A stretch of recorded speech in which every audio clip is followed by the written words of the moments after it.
बच्चों, आज के इस अंक में हम जनसंचार माध्यमों से संबंधित कुछ अनिवार्य प्रश्नों के उत्तरों को देखेंगे।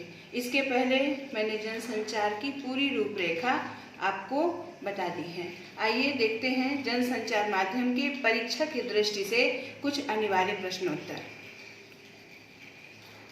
भारत में इंटरनेट का प्रारंभ 1993 में हुआ था। भारत में इंटरनेट पर विशुद्ध पत्रकारिता आरंभ करने का श्रेय तहलका.com, ये एक वेबसाइट है जिसको इसी ने भारत में इंटरनेट पत्रकारिता का प्रारंभ किया था। समाचार लेखन के 6 प्रकार होते हैं। क्या, कौन, कब, कहाँ, कैसे और क्यों। बच्चों, समाचार लेखन के ककारों के बारे में जानकारी थोड़ा विस्तृत मैं बताना चाहूँगी।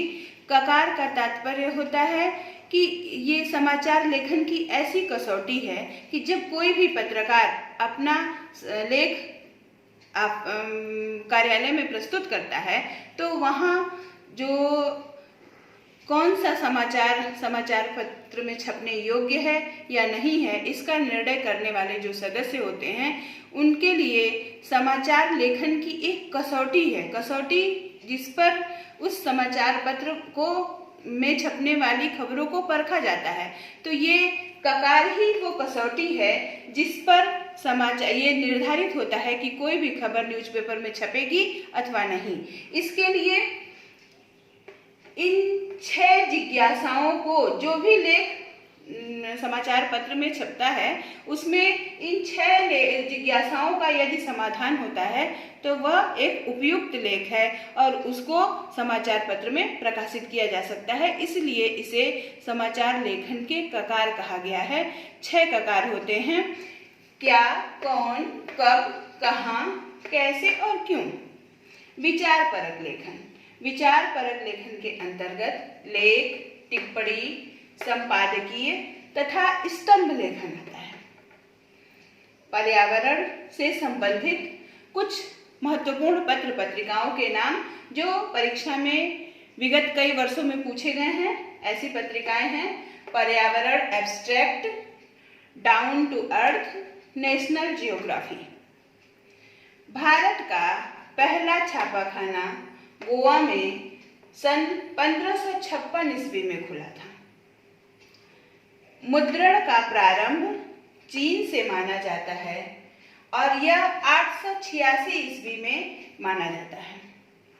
नई वेब भाषा HTML hyper text markup language है।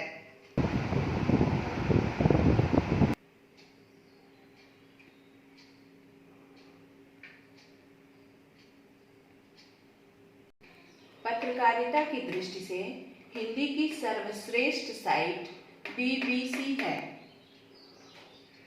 हिंदी का इंटरनेट पर उपलब्ध समाचार पत्र प्रभा साक्षी है।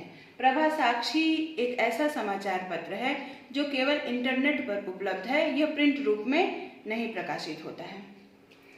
वर्तमान छापेखाने के आविष्कार का श्रेय जर्मनी के गुटेनबर्ग को है। बच्चों, वर्तमान छापाखाना जो है जिसका आविष्कार 1456 ईस्वी में हुआ था, उसे जर्मनी के गुटेनबर्ग के द्वारा विकसित किया गया था। रेडियो का आविष्कार 1895 में जी मार्कोनी के द्वारा किया गया था। ऑल इंडिया रेडियो की स्थापना 1936 में हुई थी। भारत की पहली मूक फिल्म राजा हरिश्चंद्र थी, जिसे प्रख्यात निर्माता निर्देशक भारत की पहली बोलती फिल्म आलम आरा थी जो 1931 में बनी थी। संसार की पहली फिल्म जो कि फ्रांस में बनी थी द अराइवल ऑफ ट्रेन है। भारत की प्रमुख वेबसाइटें rediffmail.com, तहलका.com, इंडिया इन्फोलाइन, सिफी और हिंदू। ये बहुत ही इम्पोर्टेंट प्रश्न है बच्चों। भारत की प्रमुख वेबसाइटें। भारत की प्रमुख वेबसाइटें एक बार पुनः ध्यान दें, rediffmail.com, तहलका.com, इंडिया इन्फोलाइन, सिफी और हिंदू। उल्टा पिरामिड शैली। बच्चों, उल्टा पिरामिड शैली समाचार लेखन की बहुत ही उत्कृष्ट शैली है, जिसमें समाचार लेखन के 3 अंग होते हैं: मुखड़ा अर्थात इंट्रो, बॉडी और समापन। उल्टा पिरामिड शैली का आविष्कार या उसका प्रारंभ 19वीं शताब्दी में हुआ था। टेलीप्रिंटर पर प्रति सेकंड 56 KB अर्थात 70,000 शब्द भेजे जा सकते हैं। जनसंचार का अति प्राचीन माध्यम, सबसे प्राचीन माध्यम मुद्रण माध्यम है। मुद्रण माध्यम की 2 प्रमुख विशेषताएं। अगर मुद्रण माध्यम, जैसा कि आप सभी जानते हैं, समाचार पत्र, पत्रिकाएं, किसी भी तरह के पंपलेट, हैंडबिल, फोल्डर या किसी भी तरह की ये पत्र जो हैं, ये मुद्रण माध्यम के अंतर्गत आते हैं। इनकी सबसे प्रमुख विशेषता होती है कि ये आसानी से उपलब्ध हो जाते हैं और बहुत ही सस्ता और टिकाऊ माध्यम होता है। स्तंभ लेखन। स्तंभ लेखन एक विचारपरक लेखन होता है, जिसमें समसामयिक विषयों पर लेख लिखे जाते हैं। साहित्यिक सृजनात्मक लेखन। बच्चों, साहित्यिक सृजनात्मक लेखन का तात्पर्य ऐसे लेखन से है जिसमें लेखक की क्रियाशीलता, रचनात्मकता और कल्पना शक्ति का प्रयोग होता है। यह कल्पना पर आधारित और वास्तविक जीवन से संबंधित तथा प्रेरित लेख होता है। इसमें लेखक किसी विषय वस्तु को अपने कल्पना के द्वारा सुंदर ढंग से अभिव्यक्ति देता है। वह लेखन साहित्यिक सृजनात्मक लेखन होता है। यह किसी घटनाक्रम पर निर्धारित हो सकता है या व्यक्तिगत जीवन से जुड़े प्रसंगों पर भी हो सकता है। विशेष रिपोर्ट। विशेष रिपोर्ट किसी भी, जब रिपोर्टर किसी विशेष विषय को लेकर के उस पर तथ्यों पर आधारित गहन छानबीन के द्वारा और विश्लेषण, व्याख्या के द्वारा निष्कर्ष निकालता है, तो वो उसकी विशेष रिपोर्ट ऐसे किसी समस्याग्रस्त मुद्दे पर जब पत्रकारों का समूह एक साथ बैठ करके उस मुद्दे की गहन छानबीन करता है, उसके पीछे के कारणों की विवेचना करता है और उसके पश्चात उसकी व्याख्या करके निष्कर्ष निकालता है, तो ऐसी रिपोर्ट को विशेष रिपोर्ट कहते हैं। कभी कभी कुछ समस्याओं के समाधान के लिए भी विशेष रिपोर्टिंग की जाती है। पत्रकारिता के मूल तत्व।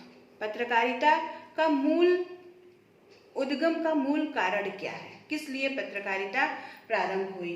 पहले तो पत्रकारों का सबसे प्रमुख दायित्व होता है सूचनाओं का संकलन करना। संकलन करने का तात्पर्य होता है सूचनाएं इकट्ठी करना।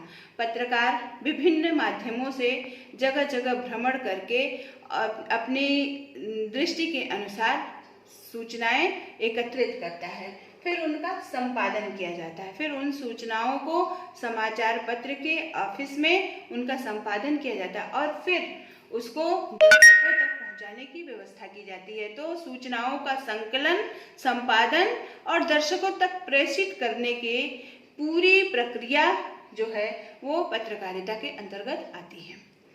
पत्रकारीय लेखन। समाचार पत्रकारीय लेखन आप लोगों ने पढ़ा जैसे साहित्यिक सृजनात्मक लेखन और पत्रकारीय लेखन। सृजनात्मक लेखन और पत्रकारीय लेखन में डिफरेंस है बच्चों। सृजनात्मक लेखन में लेखक जो है अपनी व्यक्तिगत रुचि, रुझान, योग्यता, क्षमता के अनुसार किसी विषय पर कल्पना के द्वारा अपने विचार प्रस्तुत करता है, विवेचना करता है और निष्कर्ष निकालता है। जबकि पत्रकारीय लेखन में समाचार लिखे जाते हैं, रिपोर्ट लिखे जाते हैं जो किसी व्यक्ति विशेष की धारणा या उसकी विचार, वो क्या सोचता है इस बारे में, इससे उसका कोई मतलब नहीं होता है। पत्रकारीय लेखन में यथार्थ जो घटनाक्रम जहाँ घटित हुआ उसका सही ठीक ढंग से उसी रूप में प्रस्तुतिकरण होता है। इसमें पत्रकार की व्यक्तिगत राय का कोई महत्व नहीं रहता है। घटना का जैसे यथार्थ रूप में प्रसारण पत्रकारीय लेखन के अंतर्गत आता है। इस प्रकार बहुविकल्पीय प्रश्नों या छोटे छोटे एक एक नंबर के अति लघु उत्तरीय प्रश्नों के ये अभी आपने 27 क्वेश्चन जो देखे, इसमें अभी आगे आने वाले उस क्रम में